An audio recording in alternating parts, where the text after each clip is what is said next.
When you're in connection with all of who you are, you make better choices. And so we don't want to ever ignore the connection to ourselves and skip over how we feel about things, what our desires are, because when we commit to pursuing the things that we have that kind of passion for, our success factor is much higher anyway. Hey there, I'm Dee Dee, and you're listening to Thrivefecta, a limited audio series from BMO Wealth Management celebrating Women's History Month. Each episode of the podcast is a triple thread of insight from women thriving in business, finance, and life. Today, we have the absolute pleasure of welcoming Laura Smith Biswas.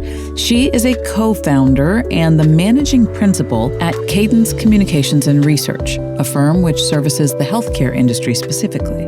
Laura has an unusual background crossing the traditional and non-traditional, with an MBA from Yale University, a Master of Social Science in Economics, and a Master in Spiritual Psychology, and additional training in plant medicine, health education, and grief recovery. As I'm sure you'll notice, she has a keen sense of the whole self and how that relates to work, finances, and life in general. Let's give the mic to Laura and let her tell us all about it. Hi, I'm Laura Smith Biswas. I'm the co-founder and CEO of Cadence Communications and Research, and we are a global healthcare boutique services firm. As I advanced in my career, one of the things I really learned about leadership that became really important in my experience was to lead with emotional intelligence. And really, one of the things that I've focused on, and I think has been a contribution from my experience, has been to create cultures that live and breathe the values that we possess as an organization. And it's true that they're a living thing, they're a living organism, and they're not going to be the same every moment.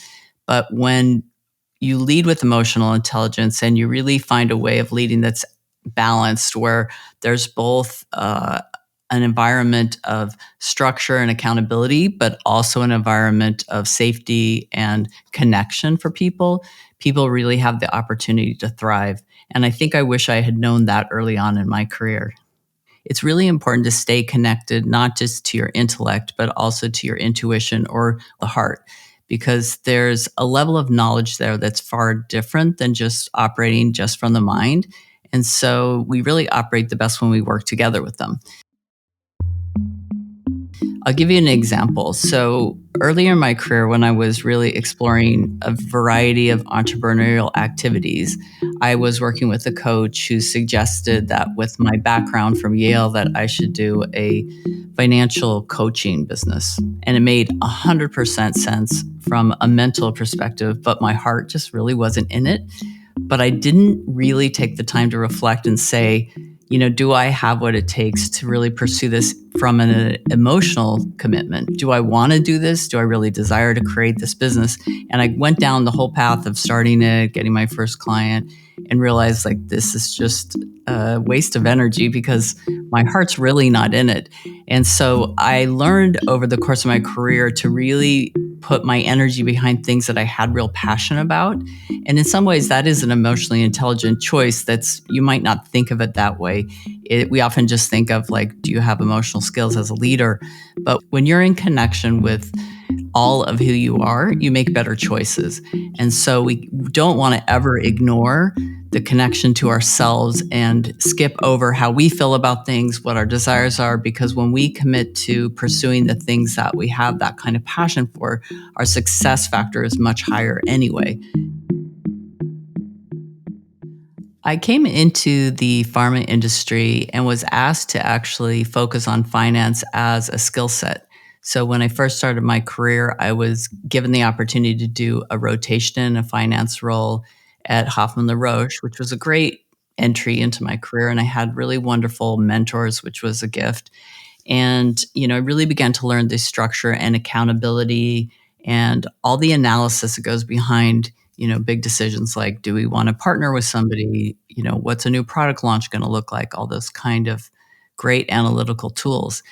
And over time in my career, what I learned, and probably the hard way, was that not only does the structure and the accountability and all that tracking that we want to do as a company not only is that important, but our beliefs and sort of relationship to money is very important as well. And I'll give you an example.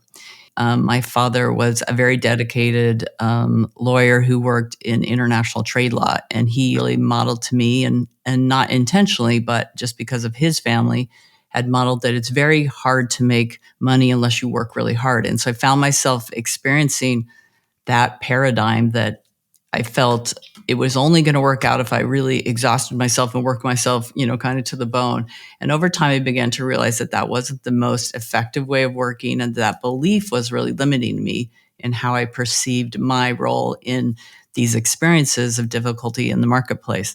And so over time, I began to refine and change how I thought about finances and money and what my part in it was and how I could relate to it differently, and to find greater ease in operating in a way that had more trust, that we could navigate things, more ease with finding solutions, and really coming out on the other side without as much stress in the process.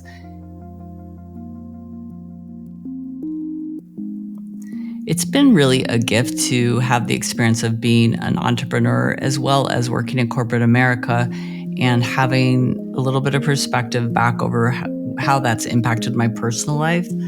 And one of the things that it's really gifted me with was understanding that the relationship with myself was a key driver for really all my experiences in life, not just personal, but also work.